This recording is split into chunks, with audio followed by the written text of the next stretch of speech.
Continuamos hoy nuestro estudio en el capítulo 2 del Evangelio según San Juan.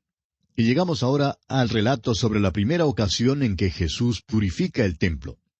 Leamos el versículo 13 de este capítulo 2 de Juan.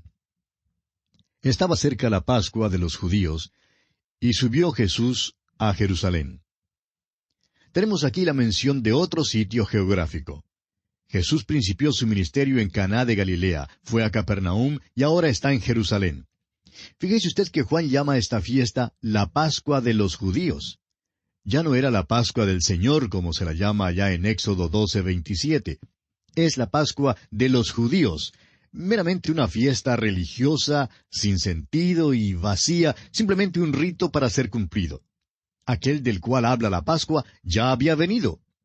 Porque nuestra Pascua, que es Cristo, ya fue sacrificada por nosotros, dice el apóstol Pablo, escribiendo en su primera carta a los Corintios, capítulo 5 y versículo 7. Nuestro Señor, pues, subió a Jerusalén. Ahora, esto no ocurrió durante el principio de su ministerio público, sino probablemente al fin del primer año. A todos los varones les era requerido ir a Jerusalén 3 veces al año para la fiesta de la Pascua, la fiesta de Pentecostés y la fiesta de los tabernáculos. Jesús, pues, subió a Jerusalén para la Pascua, una fiesta que se celebraba a mediados del mes de abril. Allí Jesús purifica el templo. En realidad lo purificó 2 veces. La primera vez fue al principio de su ministerio y la segunda vez al fin de su ministerio. Continuemos ahora con el versículo 14 de este capítulo 2 del Evangelio según San Juan. Y halló en el templo a los que vendían bueyes, ovejas y palomas, y a los cambistas allí sentados. Estaban vendiendo animales y tórtolas y cambiando dinero. Es muy interesante que no aceptaban ningún tipo de dinero allí, sino solo el dinero del templo. Ningún otro tipo de dinero podía ser usado ni ofrecido. Por tanto, tenían puestos para cambiar el dinero y por supuesto que estos hombres ganaban dinero al efectuar estas operaciones cambiarias. Ahora, ¿por qué tenían tal sistema? ¿Por qué hacían esto? Bueno, estaban allí porque estaban facilitando la vida religiosa. Era más cómodo cambiar el dinero allí mismo en el templo. Recibían las monedas romanas, que tenían grabadas la efigie de César y la marca del paganismo, y las cambiaban por monedas judías que se podían usar en el templo. Estaban pues allí para la comodidad de los que venían a adorar. También cambiaban las monedas más grandes por su equivalente en monedas más pequeñas. Asimismo, vendían animales. Había mucho tráfico de aquellos animales para los sacrificios. Habían los que cobraban cierto precio por criar estos animales. Y esto proporcionaba también una oportunidad para hacer más cómoda la religión. Hoy en día tenemos el mismo problema con las muchas maneras de hacer más cómodas las iglesias. Y esto sirve para atraer a la gente. Hay tantos hermanos en la iglesia que parece que piensan en Cristo como un ser algo anémico. Parece que no se dan cuenta de quién es Él en realidad. Pero encontramos aquí que nuestro Señor Jesucristo subió a Jerusalén en este tiempo y purificó el templo. Leamos los versículos 15 al 17 de este capítulo 2 de Juan. Y haciendo un azote de cuerdas, echó fuera del templo a todos, y las ovejas y los bueyes, y esparció las monedas de los cambistas, y volcó las mesas. Y dijo a los que vendían palomas, Quitad de aquí esto, y no hagáis de la casa de mi padre casa de mercado. Entonces se acordaron sus discípulos que está escrito, El celo de tu casa me consume. Amigo oyente, permítanos decirle que el Señor era fuerte, de eso no hay duda. La cita de la cual se acordaron sus discípulos era un versículo que se encuentra ya en el Salmo 69. Este salmo, o alguna porción de él, es citado 17 veces en el Nuevo Testamento, y es uno de los 6 salmos que son más citados en el Nuevo Testamento. Se cita una vez más en el capítulo 15 de este Evangelio de Juan, versículo 25. También en el capítulo 19, versículo 28. Los otros salmos que se citan con frecuencia son el Salmo 2, el 22, el 89, el 110 y el 118. Si desea notarlos, vamos a repetirlos una vez más. Los 6 salmos que son más citados en el Nuevo Testamento son el Salmo 69, luego el Salmo 2, el 22, el 89, el 110 y el 118. Bien, continuemos ahora leyendo los versículos 18 y 19 de este capítulo 2 de Juan. Y los judíos respondieron y le dijeron, ¿qué señal nos muestras ya que haces esto? Respondió Jesús y les dijo, destruid este templo y en 3 días lo levantaré. La palabra que Jesús usó aquí para destruir es luo y significa desatar o desunir. En realidad se refería a su cuerpo humano. Continuemos con el versículo 20. Dijeron luego los judíos, en 46 años fue edificado este templo, ¿y tú en 3 días lo levantarás? El templo en aquel entonces era el templo de Herodes. Todavía estaba en el proceso de construcción y ya había estado en construcción por 46 años. Hay un uso específico de palabras griegas aquí que quisiéramos que usted vea, amigo oyente. En los versículos 14 y 15 de este capítulo 2, donde se habla acerca de Jesús purificando el templo se declara con la palabra griega hierón, la que se refiere al templo en conjunto. Pero específicamente fue el atrio del templo lo que Jesús purificó. La palabra que Jesús usa aquí en el versículo 19 y que los judíos repiten en el versículo 20 es naos, y se refiere al santuario interior del templo. Esta palabra también puede usarse con referencia al cuerpo, como la utiliza el apóstol Pablo en su primera carta a los Corintios, capítulo 6, versículo 19, cuando dice que el lugar santo hoy en día no es un templo hecho de manos, sino que nuestro cuerpo es el templo, o sea, el naos del Espíritu Santo. Los judíos le preguntaron al Señor si en realidad quería decir que destruiría este templo. Pero claro que nuestro Señor quiso decir el templo de su cuerpo. Ahora el versículo 21 aclara este concepto. Dice allí, mas él hablaba del templo de su cuerpo. Jesús dijo que si destruían este templo, él lo levantaría. Ahora la palabra que usó era egeiro, la cual Juan usa 5 veces en su Evangelio. Su verdadero sentido es despertar, y cada vez que se usa, la palabra se refiere a la resurrección.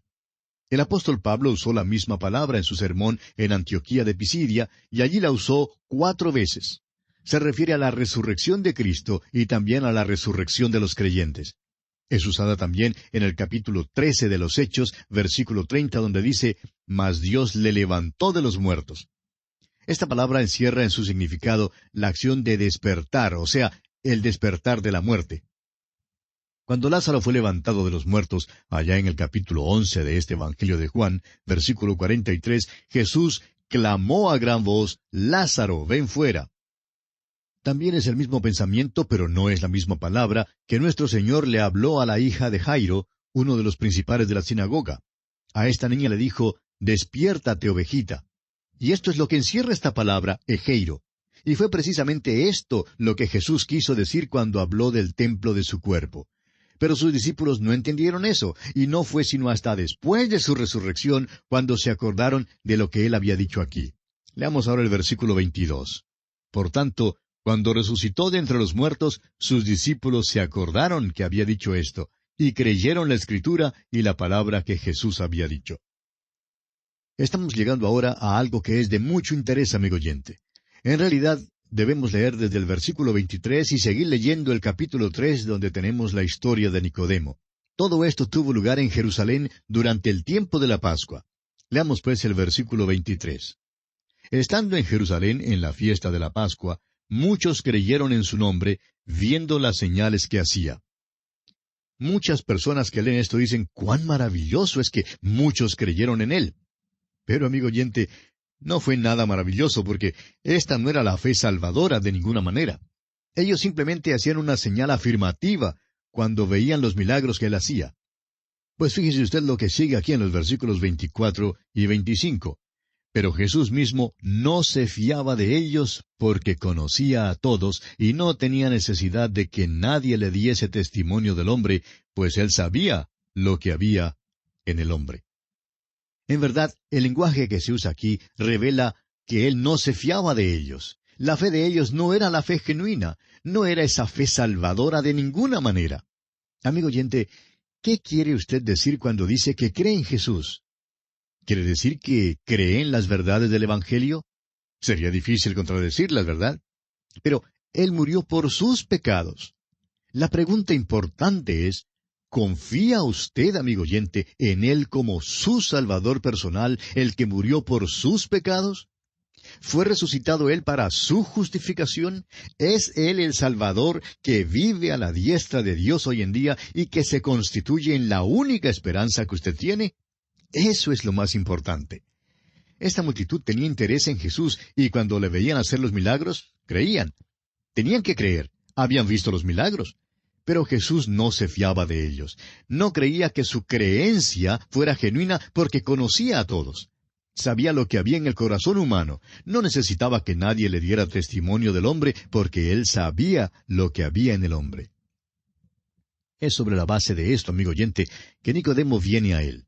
En otras palabras, el Señor Jesús no se fiaba de la multitud. La multitud creyó en Él, pero era solo porque habían visto los milagros. Sería casi imposible ser testigo de un milagro y no creer. Este hombre Nicodemo vino a Jesús de noche, y nuestro Señor sí se fió de este hombre Nicodemo, porque la fe de este hombre era sincera. Y entramos ahora en nuestro estudio del capítulo 3 de Juan. Y aquí tenemos el encuentro de Jesús con Nicodemo.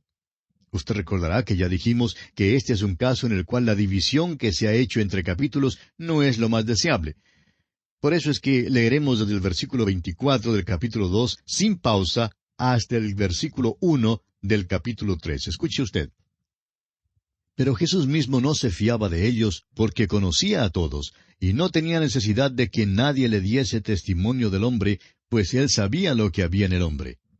Había un hombre de los fariseos que se llamaba Nicodemo, un principal entre los judíos.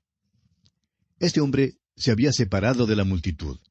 Nuestro Señor no se fiaba de la multitud porque él sabía que su fe no era genuina. Pero este hombre Nicodemo es un hombre sincero. Y vamos a conocerlo ahora. 3 cosas se dicen aquí en cuanto a él.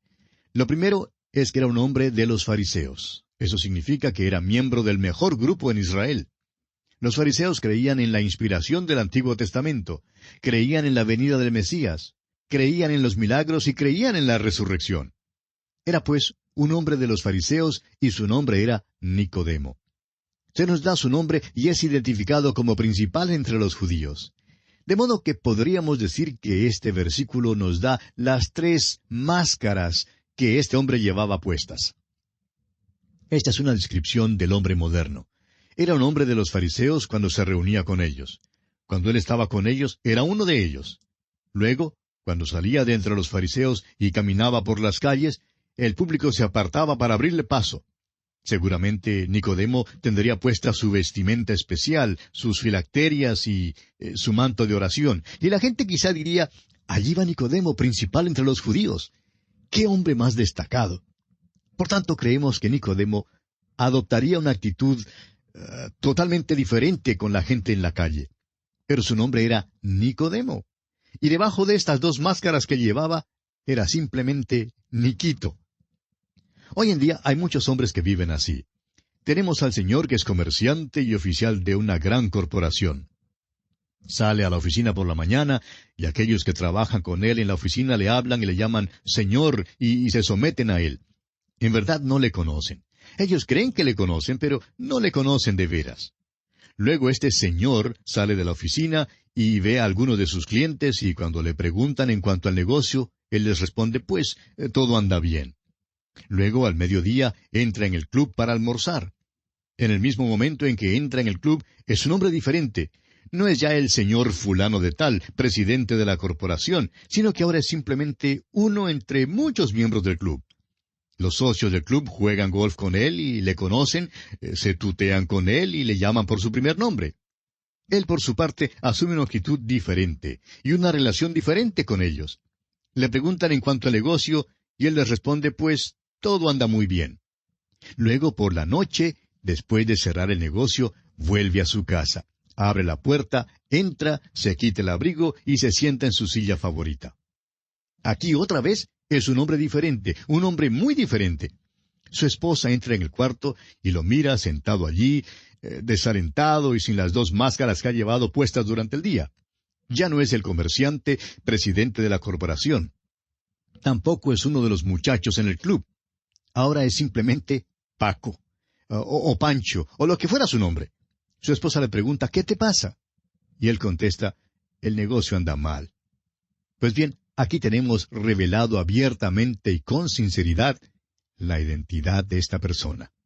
Continuemos ahora leyendo el versículo 2 de este capítulo 3 de Juan. Este vino a Jesús de noche y le dijo, Rabí, sabemos que has venido de Dios como maestro, porque nadie puede hacer estas señales que tú haces si no está Dios con él. Este hombre Nicodemo vino al Señor Jesús con la máscara puesta. Él dice, sabemos. Ahora, ¿a quién se refiere? Bueno, se refiere a los fariseos. Viene como un hombre de los fariseos. Está llevando puesta aquella máscara. A propósito, viene haciendo un cumplido genuino, no es hipócrita. Dice que los fariseos se han reunido y que saben que Él, es decir, el Señor Jesucristo, ha venido de Dios como maestro. Creemos que vino para hablar acerca del reino de Dios. Los fariseos querían establecerlo y librarse del yugo romano, pero no disponían de los medios para lograr esto. Ahora aquí viene este que es tan popular con las multitudes que le siguen a donde quiera que vaya, y por tanto los fariseos quieren unirse a él.